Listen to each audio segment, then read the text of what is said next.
The drought is finally over for the Ohio State Buckeyes. Goodness gracious, was that a long 6 years and I guess 5 versions of the game. But Ohio State with the kind of soul-cleansing win that I think Buckeye Nation really needed to have. Final score today, Ohio State 27, Michigan 9 up in the Big House. Brendan Gulick and former Buckeye offensive lineman Kevin Woodke. And I got to tell you, maybe it's appropriate that we just start up front because – Kev, I know all of the conversation pregame was around can Jeremiah Smith and Carnell Tate play, and if they can they look like what Buckeye fans know they're capable of? But outside of that, the questions about the game, I think, centered around, can this offensive line get it done? Can they figure out a way to help Ohio State establish a run game that has at times this year been lackluster? And I just feel like it would be disingenuous off the front not to give Tegra Shabola and Philip Daniels some credit, because especially the right half of the line. But I thought Searveld and Hinsman and Montgomery all played well too. So on a day where we're going to talk a lot of skill guys, let's start with the big fellas. I mean, that's just what you need to do to win this game. You need to have the dominating mentality. You need to have the offensive line that will run the ball when they need it. And for the last – 2020, they cheaped out. They called COVID and disappeared. It saved their program, saved Harbaugh's career. 21-22, they cheated their way through it. Count 23 in that as well. 24, maybe not 23. 23, they were the better team. 24, they beat us because we tried to dominate on the line of scrimmage. And today we threw the ball over the top, which allowed us to dominate on the line of scrimmage. And that's just what it was. When it was time for our linemen to get out ahead of it and just bury this team under the dirt, like I told them I wanted them to do, they did it. They did it. You can't afford to have safety help in the box to make those tackles in the run game when you have Jeremiah Tate. Now that would be a basically Jeremiah Tate. That's what it is. They were both elite. They were both awesome. I mean, Carnell with that huge touchdown, Jeremiah with that touchdown over where he kind of caught. I thought it was stupid that they were calling it controversial. I mean, he had possession. He had possession when the ball crossed the goal line. And at that point, anything else that happens after that is irrelevant. Right. And he also, if you remember the angle from the back, he had his left hand on the ball. And then as he's stepping out, he transfers it to his right hand. That's a transfer. It's not a lost possession. It's just transferring from one hand to the other. I just think there's a lot of people that don't know ball that watch this game. And it's just, I got my friend who's texting me, whose co-worker is a 60-year-old doctor who tries to say Ryan Day isn't a good coach. You know what? That guy doesn't know football. Go back to books, you nerd. All right. I don't want to deal with that kind of nonsense today. Yeah, straight up. I think the lasting memory for Ohio State fans, certainly the last 365 days, was this awful taste in your mouth of trying to do something that you aren't. And I alluded to this at one point with Anthony on a show around, wondering if maybe that Lou Holtz comment around toughness, if that sat with Ryan Day in a way that maybe he didn't want to admit for longer than it should have, because it's as if Ryan has had some instances in the past where he has tried to prove that we're the tougher team, and he doesn't have to do that. He doesn't, first of all, I don't think he's constructed a roster that should do that. Right. We got away from what their true identity was.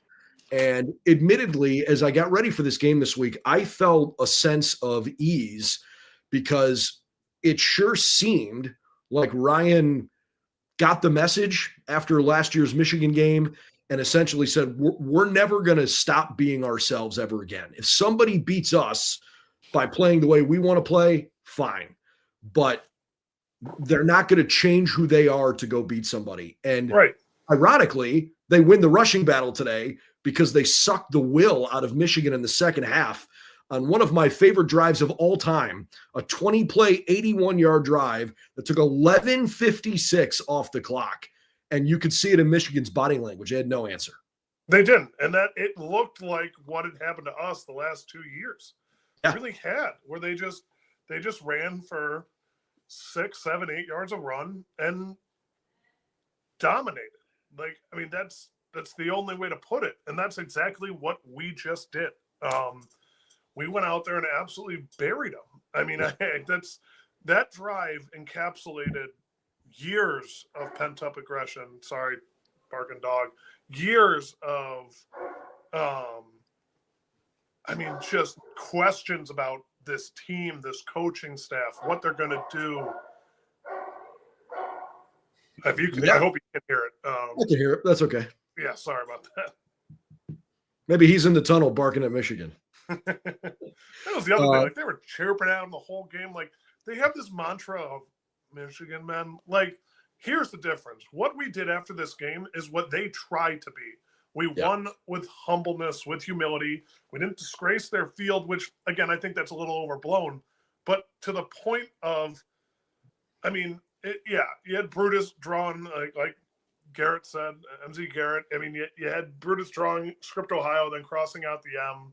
Yeah, but, like, that's different than disrespecting it from the field of, I mean, I don't know. I think it was a little overblown, but I also think that's what sparked him a little bit. Like, you're just adding billboard material. And Coach Meyer always put in us, respect the rivalry, respect the rivalry, respect the rivalry. Do not go out there and disrespect this team. Go out and beat them, but do not disrespect them after the whistle has blown for the last time. And they didn't do that last year, and they didn't do that the year before, and it just stacked up and stacked up. And I think that 2 years ago led to last year, because they didn't do it 2 years ago with Sherman Moore. And then last year they were like, okay, we got to go out and dominate these guys for how they treated us last year. And we took, like you said, we didn't play our game, but this year we did. I mean, there's so many things we should talk about here. And I will say we are hoping to connect with Anthony Moeglin, who is up at the big house working through some tech issues with 100,000 plus people in the same place. I think cell phone service has been a little shaky, but we're efforting. The discrepancy in the number of plays run and in time of possession is frankly wild. Ohio State outpossessed Michigan 2 minutes to 1. They literally had the ball for 40 minutes in a 60-minute game. I haven't seen many games ever like that. They ran 73 plays compared to Michigan's 42. Ohio State, and a lot of this was on the couple long drives, the Buckeyes were 10 for 17 on third down. Michigan was 1 for 9 on third down. I mean, they literally could not get off the field when they had to get off the field defensively. And Ohio State just, suffocated them. Michigan could not pass the football. I mean, they really couldn't. I mean, that Igmanosa, the other thing was there were some questionable calls. We won the game. I'm not going to go into that. There were some questionable interference calls. I think that the fact that the defensive end didn't get thrown out at the beginning, I think that was the right call. A lot of people were talking about him headbutting the ref with his helmet. Like, yes, from the standpoint of should he by letter of the law, but it's a lot of intensity. There's a lot of stuff going on with these guys. Speaking of intensity, Lucy just joined us with his frosted tips. But that's like the new hairdo, boys. That's this game. That's what they do. I mean, I'm on board with that, but there were some ticky-tacky calls that went against us. Like the Matthews intercept or PI was so overthrown it wasn't even close. And then the Igmanosa PI, yes, but these receivers were falling to the ground well before the ball even got to them. So, like, what are we doing here? Yeah, no doubt. Megs, your reaction up on site, feeling the environment of what the Ohio State fans obviously must be feeling like right now. Probably more relief than joy, but certainly a little joy. Yeah, that's definitely and boys, appreciate you guys. Good to see you both. It's good to be here after a win. And Brendan, you're right. Like that's definitely the feeling. It's just this big exhale. It's kind of what it felt like. Really, after the end of the first quarter, it felt like once Ohio State got control of the game, it was like 3 quarters of just enjoying this football game because I know you guys talked about it a little bit, but Ohio State felt like they dominated this game in a lot of areas. And they looked the part today. I think it was a really impressive performance by the Buckeyes. And you're right. Relief is the feeling, and a whole ton of excitement. It was cool to hear the OHIO floating through the stadium, man, because it was cool from the Ohio State faithful that were able to make the trip. I mean, there's this element of like Michigan has been the monkey on Ohio State's back for a while. And look, they haven't beaten them since 2019. So whether you like it or not, I mean, it's fair to acknowledge that. I think everybody around the country was waiting to see if Ohio State could get past this test, because they've passed every other test this season, and most of them with flying colors. Maybe Ohio State hasn't played the toughest schedule. They certainly tried to play a tough schedule. You have Texas to open the year. Everybody thought that was going to be an amazing game, and it was a very good game, but Texas has proven to be, I think a top 15 team. I don't know if they're truly college football playoff caliber. They certainly had a good win yesterday. Penn State obviously stunk this year, and Michigan is not as good as they have been. Suppose when you don't have the other team's plays every time, maybe there's something to that. Certainly JJ McCarthy's NFL career would probably indicate that's Yep. the case. But we can do that on another pod if you want. We will. And we will, for sure. No, my point is, if I'm another coach for a team that's contending for a national championship, and I watch Ohio State today go to Michigan with the pressure and the weight on their shoulders of trying to finally get over the hump in this game, and watch that defense not give up a touchdown. And by the way, watch Ohio State go down 6-0 early on, including having their young quarterback in his first, version of the game throw an early pick. The defense holds to 2 field goals, and Ohio State won the rest of the game 27-3, and Michigan was eviscerated. I mean, that should send a serious flare to everybody else in college football. Like, hey, listen, if this team's at their best, it's going to take a team with an immense amount of talent and an incredibly well-executed game plan to beat them. Because right now, Ohio State looks like they are going to march toward another national championship. It's not a lock. It's not a guarantee. But my goodness, do they look like they're capable of doing it? I mean, yeah, Anthony, you were there on site.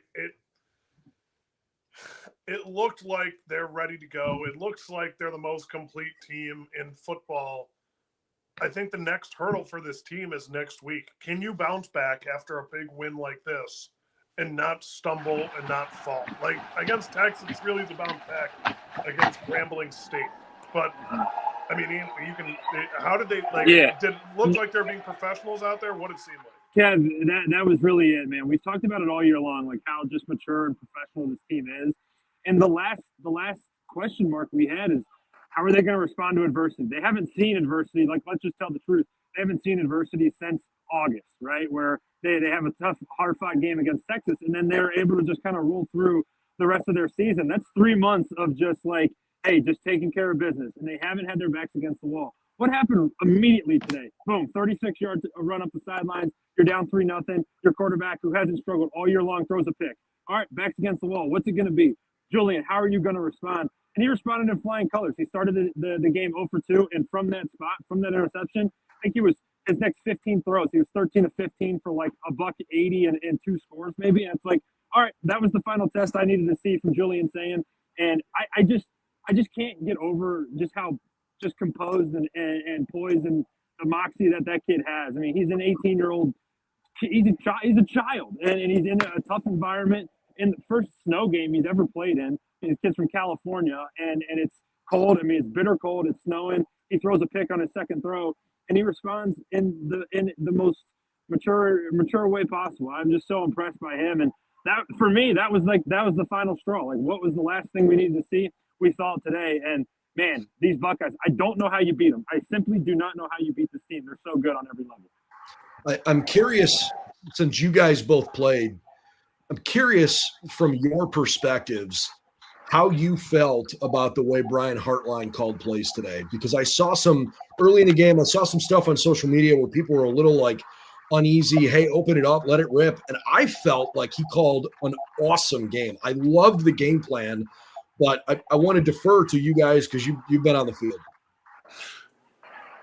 I mean, yeah, he did. Go ahead, Kev. You get he first. called a great game plan. I think what people expect, and these are people that don't understand the sport usually, is that they think it's just, hey, go out there and throw it as far as you can every time. We have two of the best receivers. You have to set up that by forcing safeties to decide if they're going to come up and stop a 7-yard run or they're going to fall all the way back and try to help with coverage over the top, which is, I think, what it was. The first 2 plays, it was a shot play to Carnell and then a pass to Jeremiah. Like, what do they want? And then he settled in and ran. I think one of the most important plays of the game was the 3rd and short or 4th and short to Kazmarek. Totally. Where he dumped it over the top of Moore, that loser, and then he caught it and got flipped. And he held on. I want to talk about Will Kazmarek when we get a chance to do it because some of his catches in traffic were incredible. Yeah. And he was getting lit up. He was getting flipped. He was getting thrown. He was getting everything all around. And he's not known for catching the ball. And he made some great plays today. If there were 3 stars like hockey, he would absolutely be one of those stars for me. Let me add this, Brendan, because I think, Kevin, you touched on it, but I want to go a little bit deeper because all week long, all year long, everyone's been like, hey, they got to get to Michigan and throw it, right? You have 2 Ferraris on the outside. You got to use them. And what they do, Kevin, you just hit on it, right? First play to Carnell Tate, incomplete. Second play to Jeremiah, interception.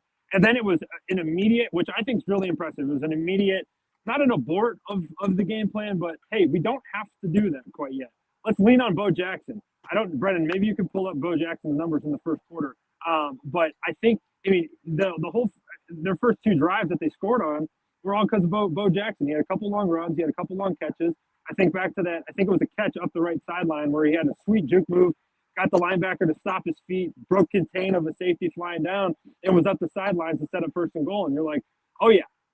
Again, the youth movement here for the Buckeyes is awesome because another freshman making a big play. And it was like, all right, they started the game with an emphasis on throwing the football and then adjusted when it didn't work out right away and got back to it later more in a more natural way. And they didn't have to force it, and they were able to open it all up. I was really impressed by Brian Hartline and Ryan Day, their game plan and their set of play calls this afternoon. Bo had 5 carries for 49 yards in the first quarter. Obviously, the 36-yarder was the big one. I loved the way they were using Bo in particular. And I say this with kindness. I don't care to see CJ Donaldson on the field in meaningful situations much longer. I don't think he adds a lot. He's okay. He's not a huge liability, but he is so clearly not the best option in the backfield. And I realize Bo can't play every single play. So I start to think, is West not ready for a more meaningful role? He obviously got some touches in the 3rd quarter and in the 4th quarter, but I don't know. Bo is evolving as a really good option at running back. And it's happening in a way where there's not a ton of pressure on him because he doesn't need to put the team on his back. And the reality is, for a good chunk of the year, this offensive line hasn't quite figured out their right scheme to give him what he needs. And so maybe that added a little bit of the pressure.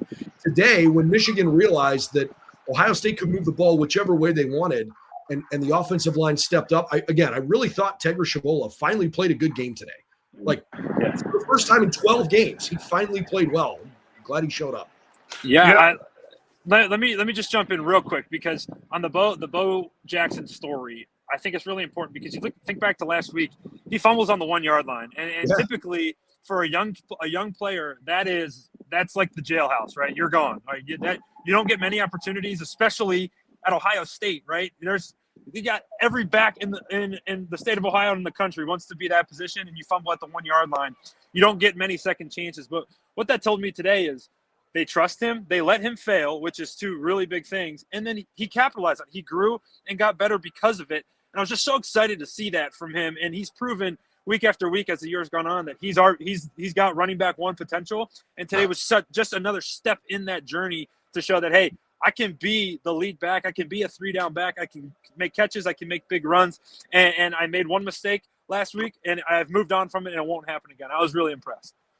Yeah, I think I'm impressed with Bo, but I also think see, I think C.J. Donaldson scored on that first rushing touchdown. I think so too. I think he got in. The only thing I couldn't tell is from the pylon angle, his left shoulder was over the plane, but his back was to the camera. I thought he had the ball with his right arm. So I thought I know, but he had it with his right arm, but then he turned it towards his left shoulder. Even if it's in his right arm, if it ends up at your left shoulder, I think they just didn't have. I'm wondering, when are they going to put that thing in that you see in soccer for offsides, where it's that giant blue wall, and then it's like what? How is it's football in America? How do we not have that? That is asinine to me. He absolutely scored that touchdown. I stand by that. I also think he is 100% a wear down a defense back, which is why I like him. He's big, he's muscular. Right. Coach Mick loves him. Like, he's just a big guy, and I get it. You want those big burst plays, but if they're going to load the box to try to stop the run, you got to make them pay for it. Yeah. And that's what I saw. Like, I don't think West and I don't think Jackson, they're both young, have that in them yet to churn those legs. They don't have those muscles in them like a fourth-year guy from West Virginia where they ran the ball nonstop because they're terrible. Yeah. Like, I just think I think that's why I don't mind seeing C.J. Donaldson, because he's an older guy who knows situation, knows how to play the game, and is there to do one thing. And it's like Mayan Williams used to do, just bulldoze people. Yeah. You know what's funny? It comes from that sequence, because I think you could have had an argument that CJ scored that touchdown, but whoever called the QB sneak a touchdown needs fired. He wasn't even a little Brendan. He wasn't even a little bit close. He was the full 2 yard line short. and I think it was Klatt or Gus Johnson was giving him the benefit of the doubt, maybe a half yard. I'm like, dude, he's damn near he's closer to the 2 yard line than he is the paint. I thought that was funny, but. What I really want to talk about, Brendan, you touched on it just a second ago. You mentioned Tegra having a good game. I mean, this offensive line deserves a ton of credit. I couldn't help but think back to Big Ten Media Days, where I got a chance to ask Sherrod Moore, hey, what was kind of the game plan on stopping Ohio State, stopping Jeremiah Smith and Emeka Egbuka and those guys? And, what he told me was, we got to pressure the quarterback and take the quarterback out. You're never going to stop these stud receivers, but if you can pressure the quarterback, that changes things. No pressuring the quarterback today. Julian Sayin had all the time in the world to throw. Correct me if I'm wrong. I don't remember him getting sacked. He definitely didn't have get sacked through the third quarter. I think he only got hit once, and it was after the ball was out. Yes, he had years, millennium to throw the football, and you could see that. I mean, even the 50-yarder to Carnell Tate, he sat back there, and there was nobody within 5 yards of him, and he was able to just take his time and make a big deep ball throw. For a group up front that's been questioned a lot, they showed up today in a big way in their biggest against the best opposition they faced all year long.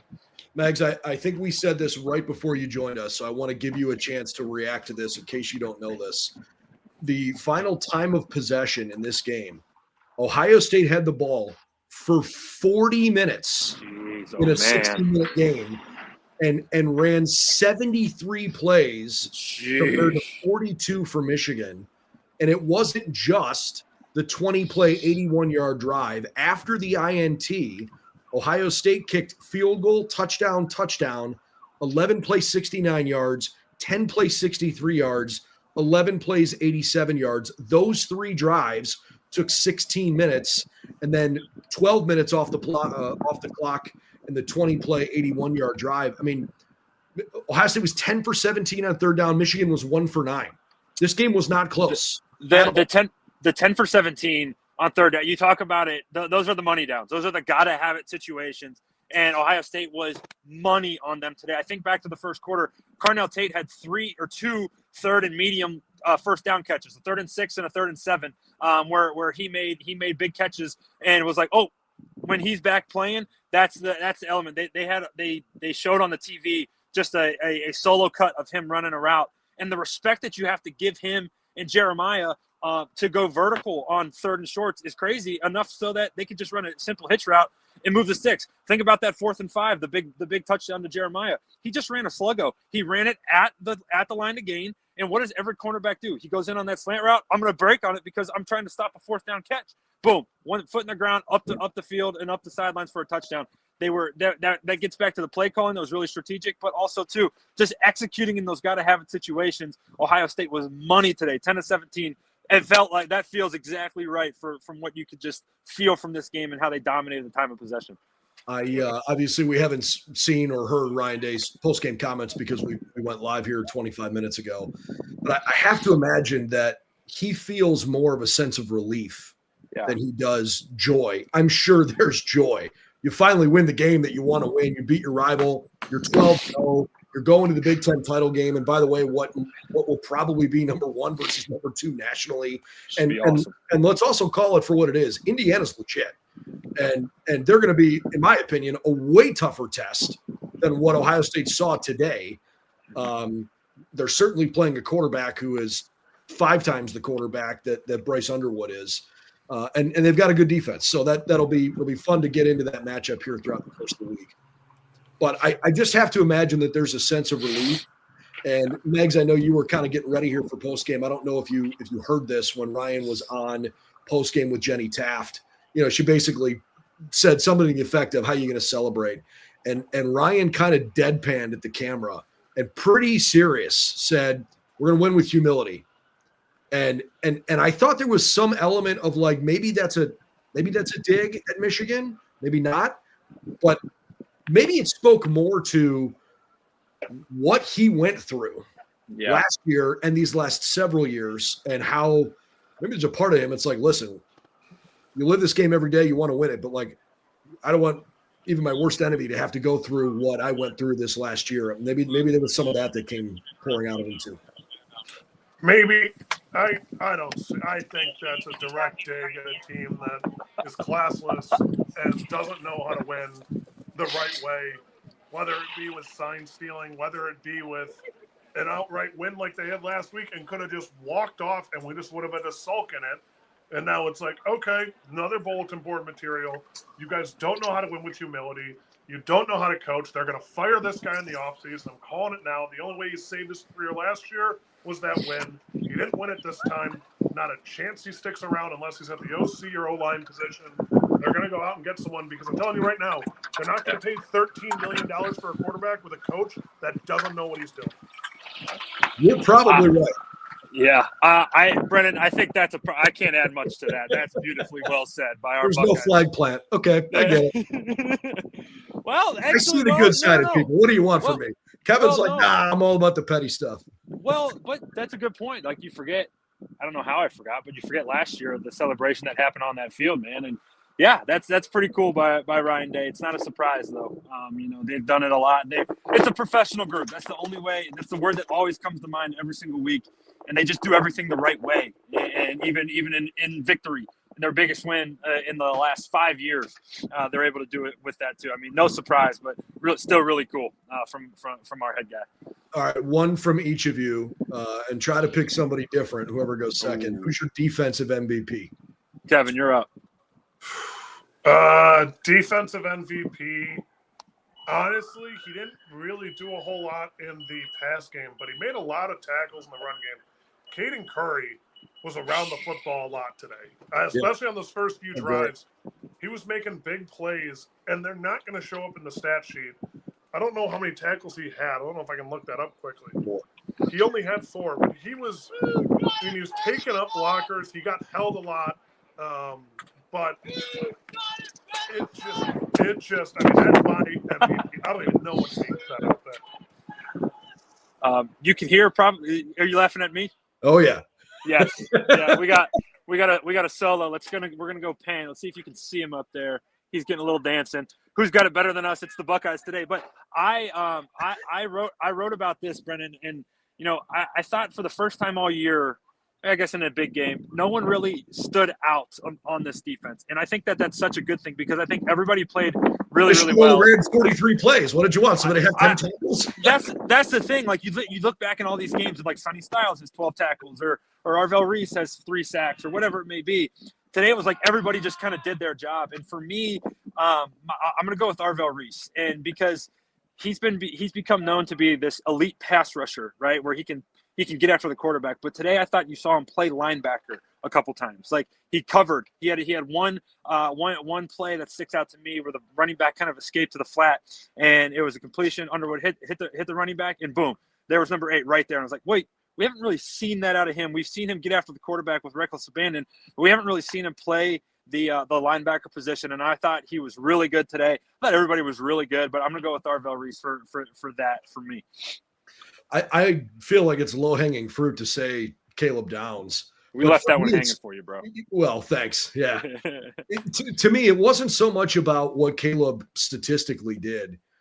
It was the way he stayed composed. Yeah. And to be honest with you, you felt it all week. Like, that kid doesn't get too high or too low. Like, he's really steady.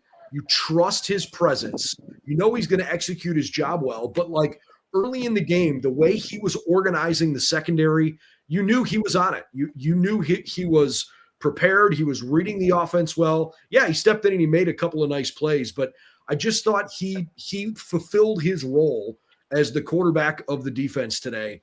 And, you know, in a game where, listen, even if you are a way better team, it's snowing, it's an emotional game, it's rivalry, like stupid things can happen. And you can't ever have, you know, momentary lapses. And I just thought Caleb was really, really good at staying locked in. Brennan, that's Coach Downs back there, man. That's Coach Downs back there. What was on his chest? He had like a patch on his jersey. Was the number 2, maybe? No. Well, Jesus. It was something, Brennan, I don't know if you saw it on the broadcast. I didn't catch it. I'd have to go back and look. Disc. It almost looked like a award that he had won, but you know, they put the Walter Camp on the jerseys that win it. Like, it almost looked like that, but I had no idea what it was. They didn't talk about it. If they did, I wasn't paying attention. It was a weird thing I saw on his jersey. Okay. Two thoughts on Caleb Downs for me. One play that sticks out, Jermaine Matthews was getting a little heated, a little chippy up the sidelines with the receivers, which Michigan, talk about, like, you know, the class thing from Ryan Day. Michigan was just running the mouth from Jump Street to the end of the game. And Caleb, like, jumped Jermaine and was like, hey, we're not doing that. You know, it just really stood out to me, because that's what veterans do. That's what your leaders do. The second is that there's another clip of him, and I posted it on Twitter. Basically walked up from 2 plays before this one. He made the play over the middle on the tight end coming across the middle, made a great PBU. Then 2 plays later, he walks from the safety position, puts his hand in the dirt, and rushes as a defensive end. Gets past the running back and pressures the quarterback. You're like, what the heck? What is this player? What is this guy? The ultimate chess piece, and Patricia's continuing to find new ways to use him. So I also want to point out Caden McDonald, because you need an enforcer on the interior of your defensive line in a game like this. Obviously, Michigan has the pop play. Their longest play from scrimmage was the first play they ran, 36 yards from Jordan Marshall, former Mr. Football in the state of Ohio from Archbishop Moeller, who made some headlines this week with why he chose Michigan. You can look that up too if you'd like. You know, he obviously has a nice run. You look at the 3 biggest plays from Michigan in the game. They had a 36-yard run, a 22-yard run, and a 26-yard pass to Donovan McCulley on, frankly, their only good pass play the entire game. Those 3 plays accumulated 84 yards. Their other 41 plays, they had 79 yards. It's crazy.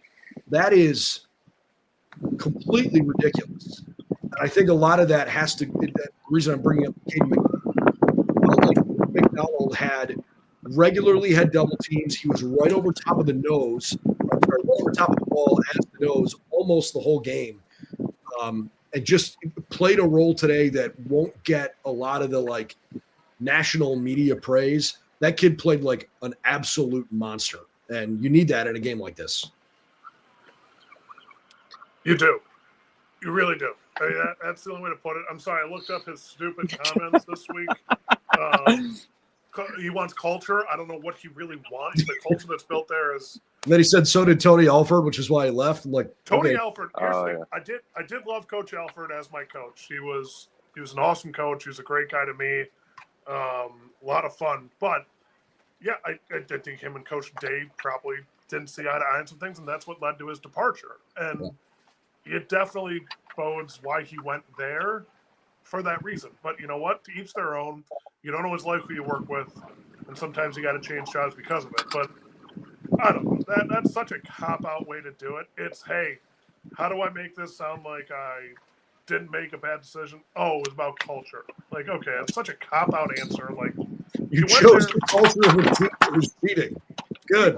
He went there because I'll tell you why he went there, because he knew he'd have a lot of competition at Ohio State. That's why he went. Yeah. It's not a bad point there. Real quick on Caden McDonald, just a space eater in the middle, and you saw it as the game progressed.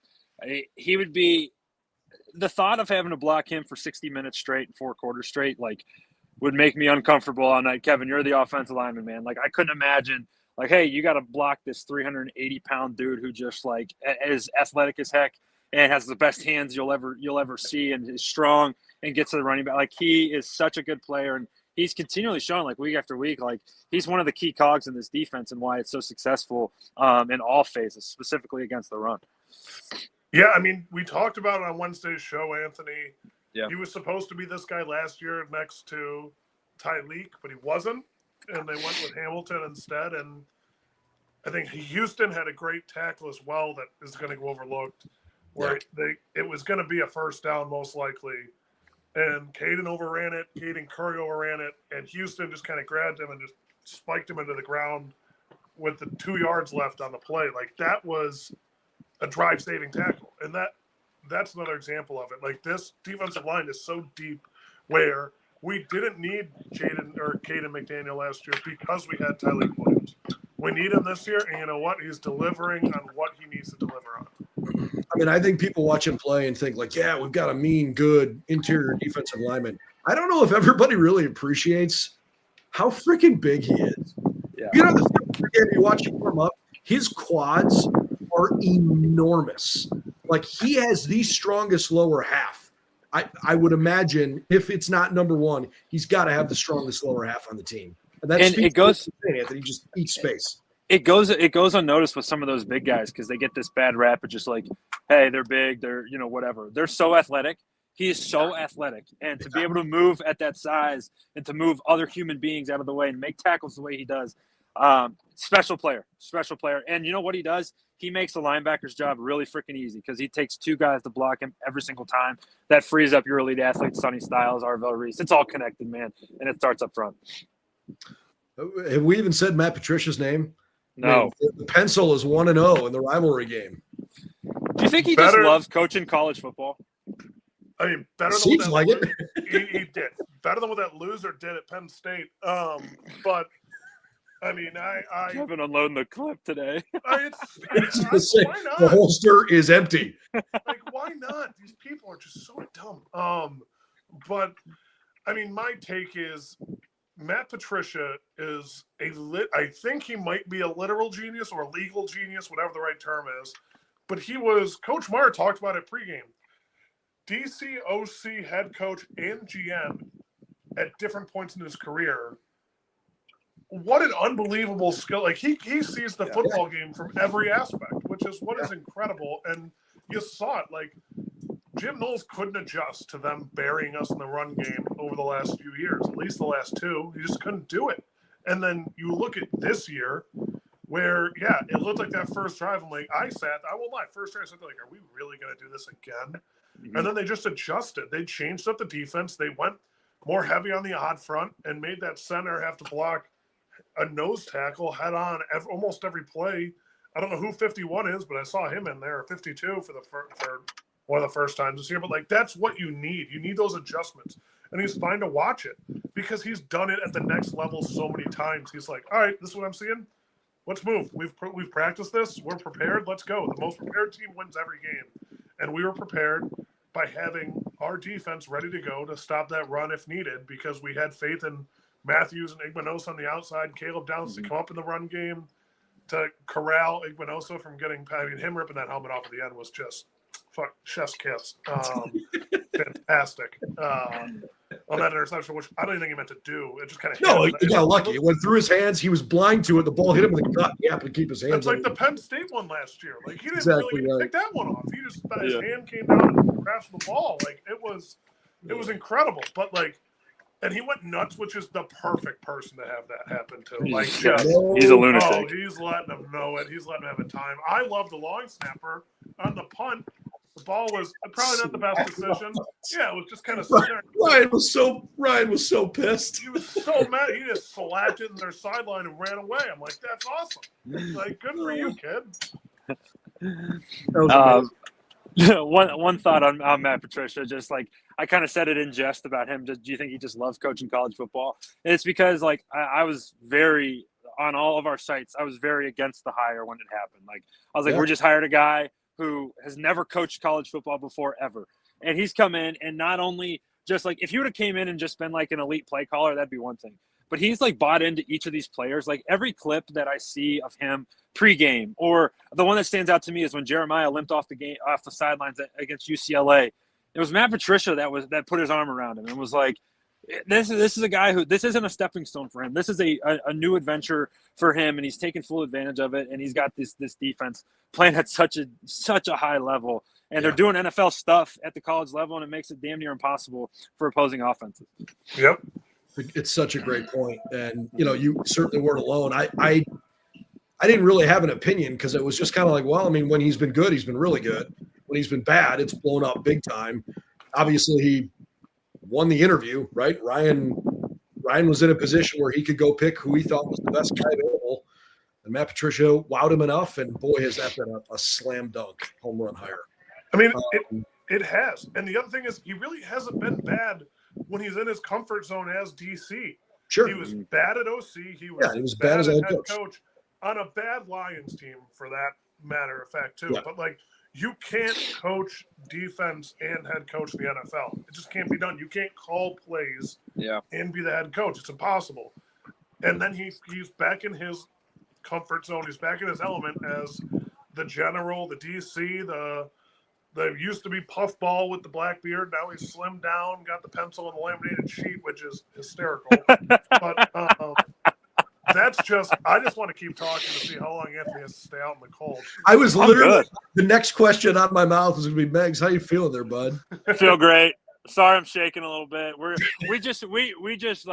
been running around this damn place for all day, and I'm glad we got in. I'm glad we got some good connection here. We've been fighting a connection battle.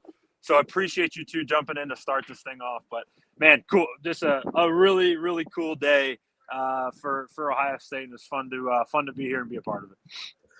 I think just the last thing is looking forward. There was some element of what was so impressive about last year's national championship run wasn't just that they did it or that they had the guys to do it. It was their ability to compartmentalize the lowest of lows, a game where you are a 3-touchdown favorite at home against your rival who you are supposed to embarrass, and you lost straight up in a low-scoring debacle. To have to go do the self-examination and really dig down deep and hit the reset button, and obviously the rest was history. It is so hard to do what they did. From that point on, Ohio State's won 16 games in a row, 7 of them against ranked opponents, and it was like this was the one that they've been waiting for. Now, finally, they have a pair of gold pants. Nobody on this roster's won a Big Ten championship, and I realize conference championships in this day and age maybe don't quite have exactly the same weight that they used to, but it still matters. And they're going to go play in Indianapolis for the first time in a while and try to go beat a really good team. And no matter what, they're going to go to the playoffs. And by winning today, even if they lose to Indiana, which I don't think they will, even if they do, I think they're a top 4 seed and they're going to get a bye. So there's still a lot in front of them. I guess I'm thinking about Anthony's comment about how this team is – they play like this was a professional effort. They have a professional, aura around their work ethic. And I'm just really interested to see how fast they move on from this, or if you even notice it publicly. I think if it's anything like how Coach Mick ran it back then, it's win the game, celebrate the game, through the team meeting. I mean, halfway through the team meeting on Sunday, you pivot from celebrating to working again. Yeah. And that's what they're going to do. That's just how they run that program. That's how they choose to do it. I mean, I don't know what the future holds. I don't know how they're going to come out on Saturday, but if it's anything like how Coach Mick prepped us in the past, they're going to come out ready to go. They're going to play their style of football, and we're going to see a battle of two of the best quarterbacks in the Big Ten for the Big Ten championship. Yeah, it's going to be. That's the hard part, man, about great football teams is you can't really celebrate, right? You get a big win like this, and you know the goal this year, one of them was to beat Michigan, and they're going to celebrate tonight, and then they're going to get to work tomorrow. They're going to watch the tape, and then it's going to be on to the next opponent.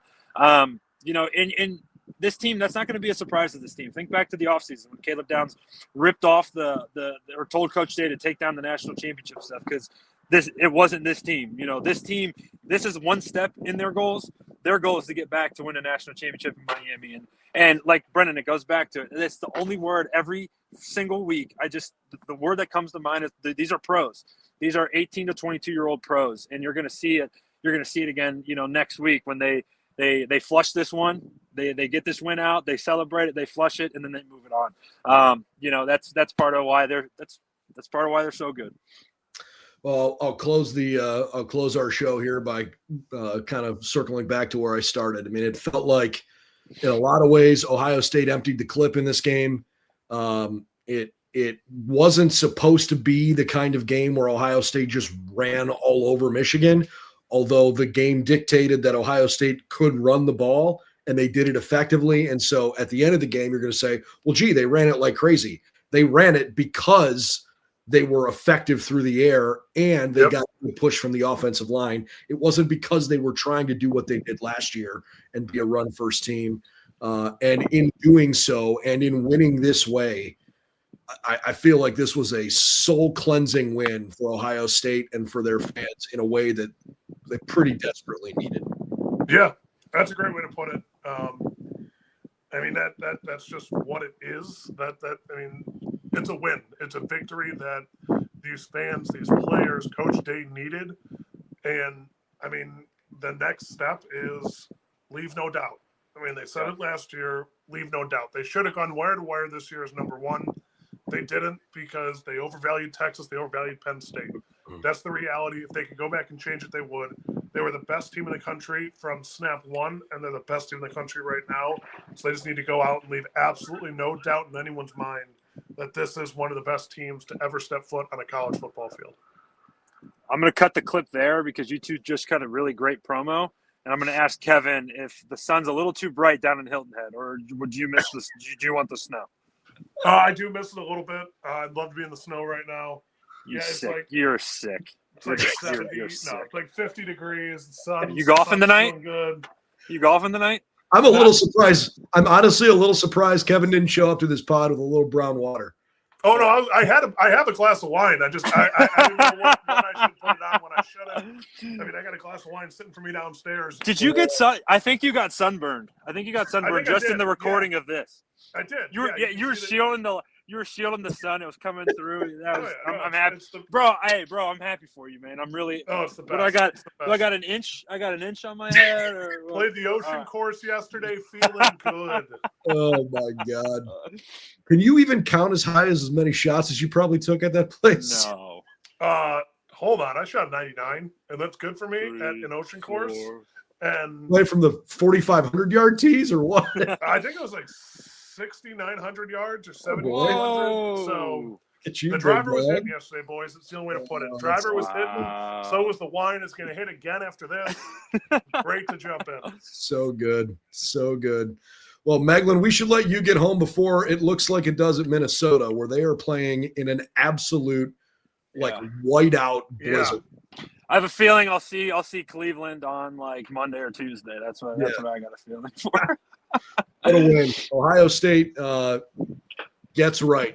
That's probably the best way to say it. They get right in the rivalry 27-9, and the 12-0 Buckeyes, number one in the country, are headed to Indianapolis finally to go back to a Big Ten championship game.